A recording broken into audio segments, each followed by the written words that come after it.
What's up, guys? TB Roger G here, and we're going to be going into COPPA, the FTC, and creators. How's this going to look? Let's get into it.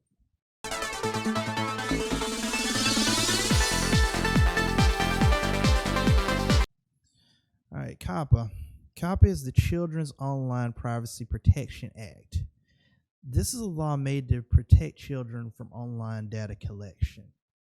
It's good in theory, but as we know, anybody who's been around, every law has unintended consequences.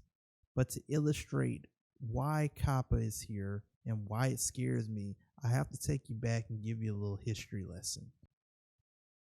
1986. We Are the World is produced with an all-star cast of singers. Mike Tyson becomes the youngest heavyweight champion of the world. The Challenger horrifically explodes, and the NES rules the gaming landscape. President Ronald Reagan, as a response to the rise in drug activity, proposes the war on drugs to curb the drug uses predominantly in the inner city. The result is the 1986 Anti-Drug Abuse Act. This law was intended to curb drug use and fund treatment for those addicted to drugs. What it did in reality was impose mandatory minimum sentences on people who had the least means to fight the charges against them. Decades later, this became such a problem that Donald Trump passed the Criminal Justice Reform Bill to curb it.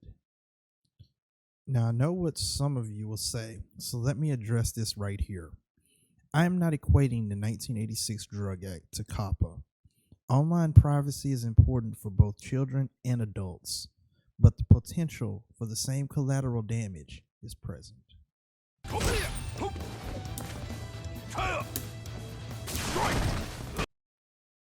So why is this a problem for gamers?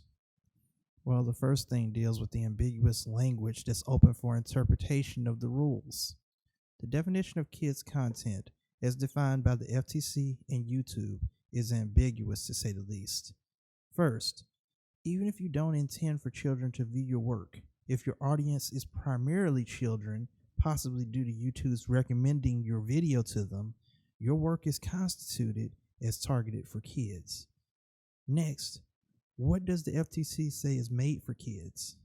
Well, any of these guidelines can be interpreted as video games.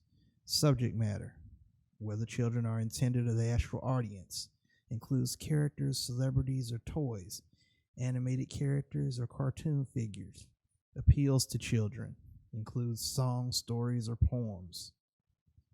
And by the way, if your gaming YouTube content is chosen to have a high amount of kids watching it, and you try to dispute this using YouTube analytics, you can't. YouTube analytics, they say, was not invented to do this. Additionally, YouTube won't back you up because they say clearly, we do not give legal advice and to follow the FTC's guidelines on this. So clearly, the FTC is in charge. This leads me to my next point. It matters who's doing the interpreting. Remember, gaming is just now coming out of the dark ages. There's a universal acceptance of gaming that didn't exist even 10 years ago, with gamers becoming superstars.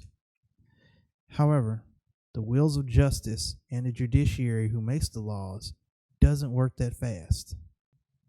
As an example, my dad still thinks of games as a toy, something no serious person would do for a living, and he's not alone. Most older people see gaming as a hobby and actively believe that it's just a silly toy. Let me ask you a question. Which one of these age groups do you think will be interpreting this law and enforcing it from the bench? Or, if that doesn't convince you, let me change your mind by saying this.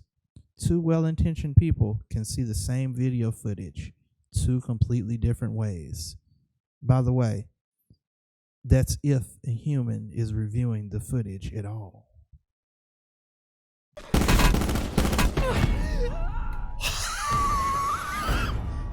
What?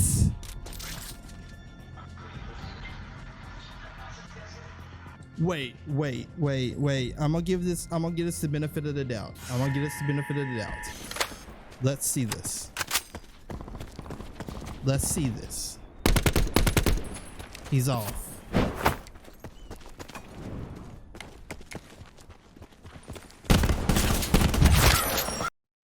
On November 6, 2018, Markiplier, a YouTube creator with 24 million subscribers, hosted a live stream to promote his new YouTube original series of videos called The Heist with Markiplier. In this series, each video ends with a choice of 2 videos that you can watch next, in the same vein as the old school Choose Your Own Adventures or Plumbers Don't Wear Ties. So what happened?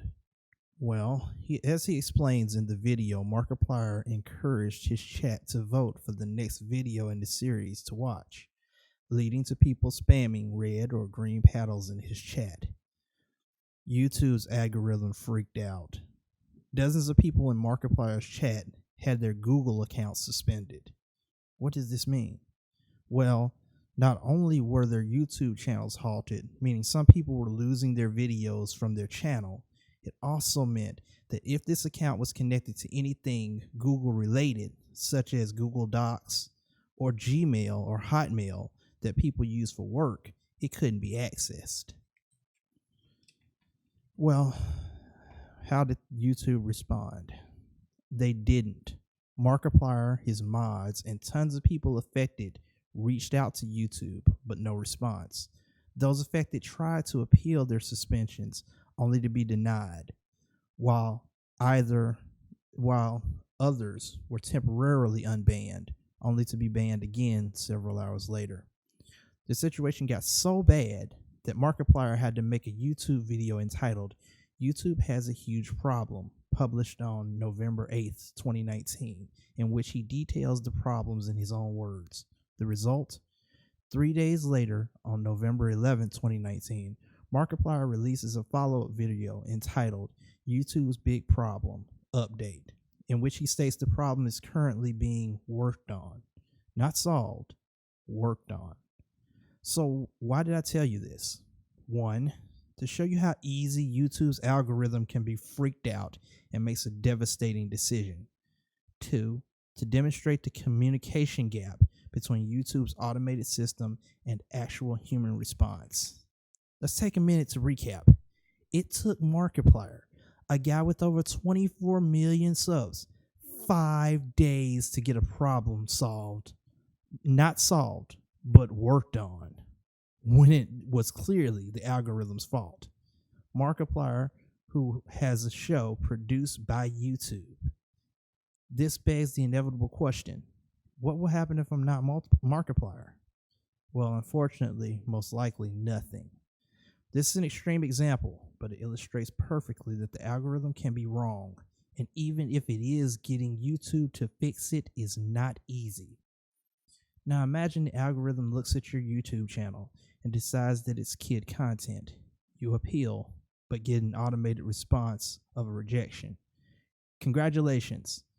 You just lost your comments, notification bell, community tab, info cards, end screens. Your videos cannot be saved or watched later, and your ad revenue just got decreased due to no targeted ads. You try to contact YouTube directly, but receive no response. So where do we go from here? The truth is, I don't know. And frankly, I'm not sure YouTube knows. Like I said, it depends on who's interpreting kids' content. YouTube needs better communication with its creators to disseminate information as soon as they understand what it is. Creators need to monitor their material to prevent being on the fringes of this law. Don't cut it close. Keep your eyes and ears open for breaking news on bans, demonetizations, and other YouTube events that you can learn from to avoid having your channel suffer the same fate. By the way, the same law applies both to Twitch and to Facebook too. This is TB Roderick G. I'll see you in the next video.